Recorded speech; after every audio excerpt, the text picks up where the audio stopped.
যেই লোকটা একদিকে 'ডিডে' কিংবা 'বাটলা হাউসের' মতো সিনেমা বানায়, সেই লোকটা উল্টো দিকে বানায় একটা আউট অ্যান্ড আউট ইমোশনাল একটা ছবি লাইক 'কাল হো না হো' কিংবা একটা গ্রিপিং মেডিকেল থ্রিলার মেডিকেল এবং সঙ্গে অবশ্যই একটা ক্রাইমের একটা মিশেল, যেটা অবশ্যই গ্রিপিং এবং সঙ্গে ইমোশনাল একটা টাচ, একটা তারকা থাকে সবাই মিলে। এবং তার সঙ্গে যদি বলি আরও একটা 'গাঙ্গুবা'র মতো প্রজেক্ট, যেখানে ডিএসপির ওরম একটা মিউজিক, দুর্দান্ত মিউজিকের প্রেজেন্টেশন এবং তার সঙ্গে ববি দলের 2.0 ভার্সন আফটার 83 বা ব্যাচ অফ 83 যেটা নিয়ে এসেছিল বছর ৩-৪ আগে নেটফ্লিক্সে।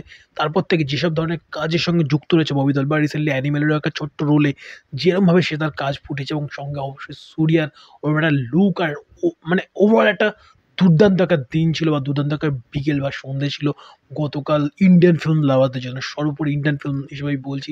একদিকে যেরকম হিন্দি ছবি, উল্টো দিকে একটা তামিল ছবি, কি দুর্দান্ত দিন ছিল। পরিচয় পর্বটা সেরে নিই, আরেকটু ডিটেলে কথা বলবো।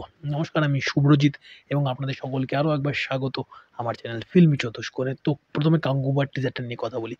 কি দুর্দান্ত একটা টিজার করেছে, কি দুর্দান্ত একটা টিজার করেছে। মিউজিকের সঙ্গে যেভাবে ওঠানামা চলেছে, সারাক্ষণ জুড়ে roller coaster ride kind of ফিলটা দেওয়া, সেটা দুর্দান্ত লাগে। স্পেশালি যখন ওই কুমিরের চোখের কাছে একটা ক্লোজ আপ এবং তারপরে আবার মিউজিকটা চলা শুরু হলো, কিংবা লাস্টে গিয়ে কাঙ্গুবা ওই জায়গাটাতেই একটা হলো ফিলটা দিয়েছিল না, কি দুর্দান্ত লাগে। যেরকম কস্টিউম দিয়েছে, যেরকম সাউন্ডের কাজ হয়েছে, যেরকম লুক অ্যান্ড ফিল মেকআপ টেকআপ করেছে এবং তার সঙ্গে এডিট সবাই মিলে, জানি না প্যাঁচা বসুন শব্দটা অনেক কত কম পড়ে যাবে এর সঙ্গে, অনেক কম পড়ে যাবে। রিসেন্টলি আমি একটা নাইজেরিয়ান একটা সিরিজ দেখছিলাম, আনিকুলাপো বলে, নিঃসন্দেহে আপনাদের সাজেস্ট করবো। দেখুন, আমার যে অডিয়েন্স তারা মোস্টলি বাংলাতে কন্টেন্ট দেখেন এবং তারা নাইজেরিয়ার একটা সিরিজ নিয়ে খুব একটা এক্সাইটেড হবেন, আমি অ্যাটলিস্ট সেটুকু ফিল করি না। যদি আপনাদের মনে থাকে যে আপনারা শুনতে চান, তো আমি সেটা নিয়ে একটা রিভিউ ভিডিও বানাতেই পারি আলাদা করে। তো সেখানে আমি দেখছিলাম একটা মিডাইভাল পিরিয়ড বা মধ্যযুগের ওপরে তাদের ড্রেস কস্টিউম অনেক বেশি সেটা সাটেল ওয়েতে বানানো। এটা যেরকম টোটালি একটা আউট অ্যান্ড আউট একটা কমার্শিয়াল টাচ এবং তার সঙ্গে একটু ড্রামাটিক করে এবং সব কিছু মিলে একটা তারকা একটা মশালা একটা ফিল্ম বানানোর চেষ্টা, সেটা টোটালি একটা সাটেল ওয়েতে বানানো। বাট সেখানে মিউজিকের যে কাজ ছিল, সেখানে কস্টিউম, সেখানে ইমোশন, সবাই মিলে একটা দুর্দান্ত একটা প্রজেক্ট ছিল। যারা দেখেছেন অবশ্যই কমেন্ট বক্সে জানান, যদি কেউ দেখে থাকে, এবং না দেখলে বলবো আনিকুলাপো গিয়ে দেখুন। আমার এটা দেখতে তো ওরকম একটা প্রজেক্টের কথা মনে পড়ছিল, বাট এটা একটু মোর ড্রামাটিক ওয়েট, মোর ইন্ডিয়ান একটা ভার্সন বানানো হয়েছে, যেটা খুব ভালো হয়েছে। আউটপুট বেশ ভালো। টিজার যদি এটা হয়ে থাকে, হলে বসে সেই মোমেন্ট এনজয় করতে চলেছি। ওয়ার্ল্ড এস্টাবলিশমেন্ট যেটা তারা করতে চেয়েছিল, welcome to the world of Gangubai, সেটা প্রপারলি হয়েছে এবং ববি দলকেও দেখতে ভালো লাগছে। এবং বললাম যে ওভারঅল তার এই 2.0 ভার্সনটা আমি দুর্দান্তভাবে এনজয় করছি, দুর্দান্তভাবে এনজয় করছি।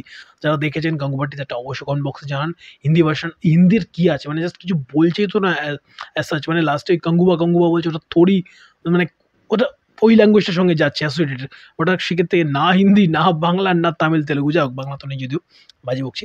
যাক, আর ভেদার টেদারটার দিকে একটু মুভ অন করা যাক। প্রথমে জানছিলাম বা শুনছিলাম যে এটা নাকি ভেদালামের রিমেক। সত্যি ভোলা শঙ্কর দেখবার পরে কিংবা সুলতান দেখবার পরে আর সত্যি চাইছিলাম না যে এই সিনেমাটা আবার একটা রিমেক হোক, বাট হিন্দি বানাচ্ছে মানে এটা একটা খুবই একটা বাজে খবর ছিল। এবং ডিরেক্টর কে ছিলেন, নিখিল আদবানি, খারাপই লাগছিল শোনবার পরে। বাট সত্যি কথা বলছি, ট্রেলারটা দেখবার পরে মনে হলো কে ছড়িয়েছে জানি না, মানে একটু বেশি বাজে ছড়িয়েছে। শুধু ওই লুকটার জন্য এই সিনেমাটা ভেদালামে রিমেক, কুছ ভি ভাই কুছ ভি। যাক, টিজারটা কেমন লাগলো? আউটস্ট্যান্ডিং টিজার হয়েছে, বেশ একটা ইমপ্রেসিভ আমার টিজারটা লেগেছে।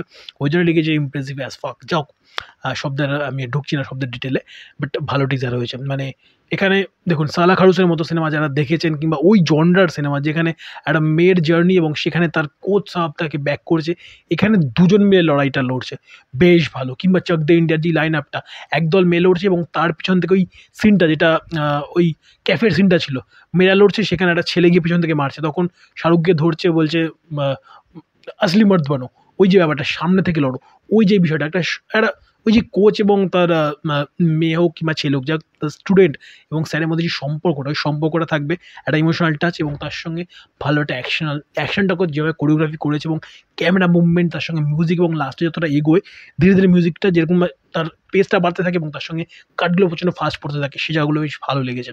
একটা ডার্ক একটা টোনের মধ্যে রেখেছে।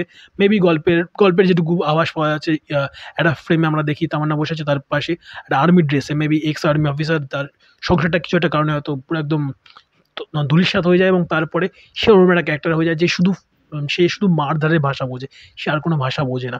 সেখান থেকে সে কীভাবে সার্ভারি ক্যারেক্টারটার সঙ্গে মানে জেল আপ করে একটা তার যেই জার্নি, তার যেই পাওয়ার, তার যেই ফিরে দাঁড়ানোর বা ঘুরে দাঁড়ানোর যে চেষ্টাটা, সেটার সঙ্গে সে সেই জার্নিতে কীভাবে তার সহযোগী হয়ে ওঠে বা কীভাবে হাতে হাত মিলিয়ে জার্নিটাতে যায় সেটারই গল্প। এবং সে যে নিজেও জার্নিটার মধ্যে বিশালভাবে ইনভলভড সেটা আমরা লাস্ট ফ্রেমেই পাই। একদিকে সারাবাড়ি এগোচ্ছে, মাঝখানে ভিলেন এবং ওই সাইড দিয়ে আবার বেরিয়ে আসছে। ওভারঅল যদি বলি বেশ ভালো, ওয়ার্ল্ডটাকে এস্টাবলিশমেন্ট করেছে, কী কী অফার করছে তারা দেখিয়েছে, এবং অবশ্যই ভেদালাম নয় সেটা আরও বেশি করে দেখিয়ে দিয়েছে। ভালো লেগেছে, ভালো টিজার লেগেছে। বোথ গাঙ্গুবা এবং ভেদা দুটো টিজার আমার ইমপ্রেসিভ লেগেছে। যারা দেখেছেন অবশ্যই কমেন্ট বক্সে যান। ভিডিও ভালো লাগলে লাইক, শেয়ার, সাবস্ক্রাইব ভিডিওটাকে। প্রথমবারের জন্য চ্যানেল দেখে থাকলে চ্যানেলটাকে সাবস্ক্রাইব করে পাশে থাকতে ভুলবেন না। ভালো থাকুন, ভালো রাখুন এবং অবশ্যই ভালো ভালো কন্টেন্ট দেখতে থাকুন। Bye bye.